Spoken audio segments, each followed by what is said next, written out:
My dear student, today we will discuss about the concept of mole, different tricks, tips and formulas to solve the numericals. So let us start our discussion now.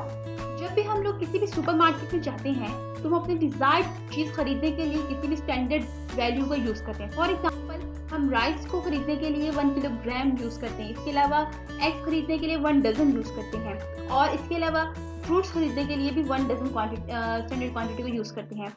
1 dozen में the quantity of 12. It was a general discussion जिसमें हमने अपनी वो quantities को use किया जो हम अपनी daily life में यूज करते हैं. But when we will talk about the number of particles in something, for example, जब आप कोई गोल्ड खरीदने जाते हैं, ठीक है, क्या आप ये अंदाजा लगा सकते हैं कि इसके अंदर कितने एटम्स प्रेजेंट हैं, यानी गोल्ड के अंदर कितने नंबर ऑफ एटम्स प्रेजेंट है, या वाटर के ग्लास के अंदर कितने वाटर के मॉलिक्यूल्स प्रेजेंट है? It is practically impossible. हम इजीली इसको नहीं बता सकते, but chemistry has solved our problem.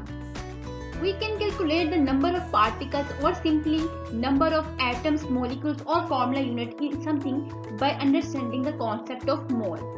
Mole क्या है? Numbers. कोई भी नंबर, जैसे हम 1 डजन यूज करते हैं 12 की क्वांटिटी को मेजर करने के लिए. इसी तरह मोल हम यूज करते हैं 6.02 into 10⁻23 पार्टिकल्स को मेजर करने के लिए. यानी 1 मोल बराबर है 6.02 into 10⁻23 नंबर ऑफ पार्टिकल्स. अब पार्टिकल्स मॉलिक्यूल्स भी हो सकते हैं, पार्टिकल्स फॉर्मूला यूनिट्स भी हो सकते हैं और पार्टिकल्स एटम्स भी हो सकते हैं. 6.02 into 10⁻23 particles are also known as Avogadro's number and it is denoted by Na.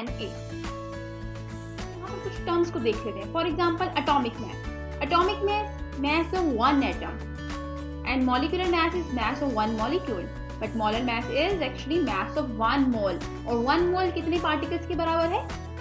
6.02 into 10⁻23 particles. It means molar mass is the mass of 6.02 into 10⁻23 particles. Again I am repeating, atomic mass is mass of one atom, molecular mass is mass of one molecule, but molar mass is mass of 6.02 into 10⁻23 particles.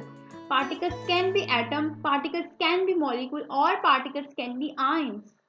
अब students हमारे पास कोई भी element है, for example oxygen है. Oxygen का mass measure करने के लिए हमारे पास 2 क्वांटिटीज हैं. One is atomic mass unit and the next one is gram. जब हम उस ऑक्सीजन का जो है मास एटॉमिक मास यूनिट में फाइंड आउट करते हैं, इट मींस कि हम उसका एटॉमिक मास फाइंड आउट कर रहे हैं. लेकिन जब हम ग्राम में इसका मास लिखते हैं, इसका मतलब उसका ग्राम एटॉमिक मास जो है वो यहाँ पर राइट डाउन कर रहे हैं. और ग्राम एटॉमिक मास बराबर होता है 1 मोल के. और 1 मोल कितने पार्टिकल्स के बराबर है? 6.02 into 10⁻23 particles. But atomic mass किसके बराबर है? सिर्फ 1 एटम के. लेकिन ग्राम एटॉमिक मास बराबर है 6.02 into 10⁻23 पार्टिकल्स के. Now students, with the help of our previous discussion we come to know that कि जब भी हम किसी एटम का, मॉलिक्यूल का या फॉर्मूला यूनिट को ग्राम्स में एक्सप्रेस करते हैं, that is equal to the 1 mole. और 1 मोल 6.02 into 10⁻23 पार्टिकल्स के बराबर होता है. वो पार्टिकल्स एटम भी हो सकते हैं, मॉलिक्यूल्स भी हो सकते हैं और आयंस भी हो सकते हैं. अब फॉर एग्जांपल अगर किसी भी एटम का मास ग्राम्स में एक्सप्रेस करते हो, that is known as gram atomic mass and it is again equal to 1 mole. अगर हम किसी मॉलिक्यूल का मास ग्राम में एक्सप्रेस करते हैं, that is called gram molecular mass and it is again equal to 1 mole. और अगर हम किसी आयन का मास ग्राम में एक्सप्रेस करते हैं, that is called gram formula mass and it is again and again equal to 1 mole. अब कुछ फॉर्मूलाज हैं हमारे पास ग्राम एटॉमिक मास, ग्राम मॉलिक्यूलर मास और ग्राम फॉर्मूला को मास को कैलकुलेट करने के लिए. फॉर एग्जांपल अगर हमें किसी भी एटम का ग्राम एटॉमिक मास कैलकुलेट करना है तो हमारे पास उसके लिए फॉर्मूला है mass of an element in gram divided by molar mass of an element. ऊपर हम क्या लिखेंगे? Element mass of an element और जिसको डिवाइड कर देंगे molar mass of an element से. इसी तरह मॉलिक्यूलर मास कैलकुलेट करने के लिए mass of molecular substance in gram divided by molar mass of substance. इसी तरह ग्राम फॉर्मूला मास कैलकुलेट करने के लिए mass of ionic substance in gram divided by formula mass of ionic substance. तो ये हमारे पास कुछ फॉर्मूलाज हैं जो हम ग्राम एटॉमिक मास, ग्राम मॉलिक्यूलर मास और ग्राम फॉर्मूला मास को कैलकुलेट करने के लिए यूज करेंगे. या आप सिंपली इसको कह सकते हैं कि हम मोल्स को यूज फाइंड आउट करने के लिए किसी भी एटम के, मॉलिक्यूल या आयंस के मोल फाइंड आउट करने के लिए हम इन फॉर्मूलाज का यूज करेंगे. जैसे अगेन हम आगे डिस्कशन जो है वो इनकी जनरल डिस्कशन जो है वो करते हैं. So students, here is the formula to calculate mole. Number of mole बराबर है mass divided by molar mass. अब इसको समझने के लिए हम एक प्रॉब्लम सॉल्व कर लेते हैं. The problem is find number of moles of oxygen atom present in 16 gram of oxygen. हमने oxygen atom find out, number of moles find out करनी है ऑक्सीजन एटम के जो कि 16 ग्राम ऑफ ऑक्सीजन में प्रेजेंट है. क्लियर? तो number of moles का हमारे पास फॉर्मूला है number of moles equal to mass divided by molar मास.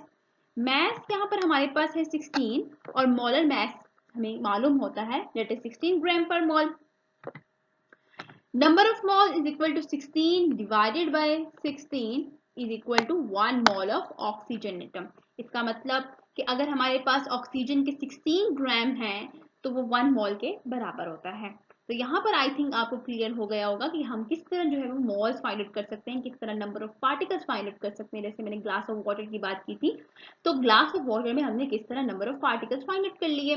ठीक है, अगर आप 1 मोल के बराबर आपकी क्वांटिटी, अगर आपको ग्राम्स का पता है तो आप उसके मोल्स फाइंड आउट करके आप उसके अंदर पार्टिकल्स की तादाद मालूम कर सकते हैं.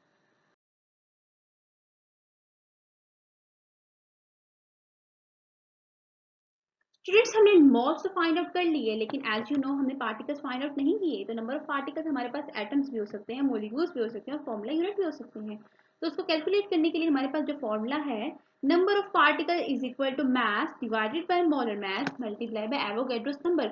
Number of particles find out करने के लिए हमारे पास जो फॉर्मूला है mass divided by molar mass multiply by Avogadro's number. अब नंबर ऑफ पार्टिकल्स एटम्स भी हो सकते हैं, मॉलिक्यूल्स भी हो सकते हैं, फॉर्मूला यूनिट भी हो सकते हैं.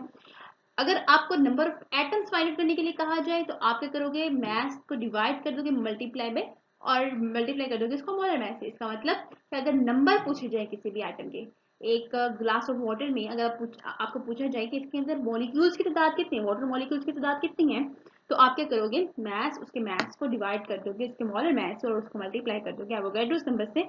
इस तरह आप नंबर ऑफ पार्टिकल्स की तादाद भी कैलकुलेट कर सकते हैं. इंपॉर्टेंट इन्फॉर्मेशन टू कंसिडर कि नंबर ऑफ ग्राम एटम्स या मॉल्स एलिमेंट की मैसेज पर डिपेंड नहीं करते. यानी आपके पास अगर 1 ग्राम एटम है तो उसके अंदर डिफरेंट एलिमेंट्स अगर आपके पास तो उसके अंदर डिफरेंट मैसेज हो सकते हैं. For example 24 gram of magnesium है हमारे पास और अगर हम इसके मॉल्स फाइंड आउट करना चाहें तो moles is equal to mass divided by molar mass होता है. तो हमें जो गिवन मास है मैग्नीशियम का 24 ग्राम है, हम उसके मास को डिवाइड कर देंगे मोलर मास से 24 ग्राम पर मोल को, तो हमारे पास आंसर क्या आएगा 1 mole which is equal to 6.02 into 10 days में 23 एटम्स.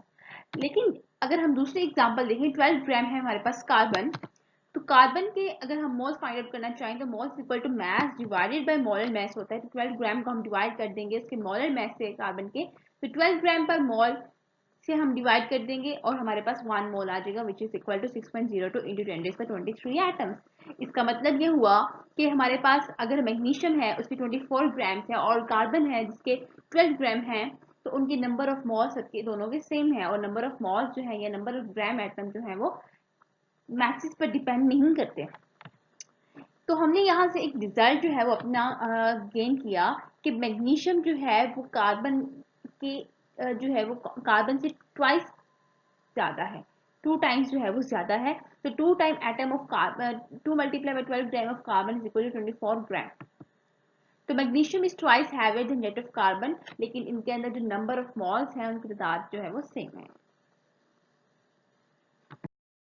आई होप स्टूडेंट्स आपको सब पॉइंट क्लियर हो गए होंगे. अगर आपको कोई पॉइंट क्लियर नहीं हुआ you can easily ask me in the comment box. Thank you. अल्लाह हाफिज़.